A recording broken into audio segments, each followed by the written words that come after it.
साल डेढ़ बच्चों वास्ते 4। हाँ जी भाई, मेरे बंदे ने दूसरा विआह करा लिया, सानू छड़ के चला गया। असी मालीपुरे रहने हैं, किराए का मकान है, 4 बच्चे ने, ऐ रोज़ी करने हैं तो खाने हैं। गरीब बंदे हैं, की करिए, और तो कोई हैगा नहीं वसीला, बस यही आ। मैं अपने बच्चों वास्ते इत्थे लैके बह गई हाँ चने सड़क के उत्ते, बई अल्लाह पाक मेरे बच्चों वास्ते रोज़ी देगा। बस भाई कोई कमावन वाला नहीं, बस अल्लाह के आसरे ते इत्थे सड़क ते बह गए हैं। आलू चने बेचने हैं अपने बच्चों वास्ते, 200-400 लभ जाता, रोटी बच जाती है, बस गल खत्म हो गई।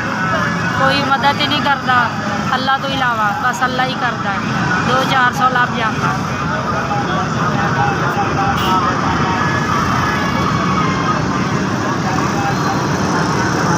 एक मेरी वड्डी बच्ची 10 सालों की आ, उस तो छोटी 3 सालों की है, 1.5 साल का एक मुंडा, एक 6 महीने का बंदा छड़ के चला गया। बच्चों को छड्डना तो नहीं भाई, रोटी उन्होंने घुमा के खवानी है, बच्चे ने वेच के ही खवाई है, रोटी खवा ली दी है।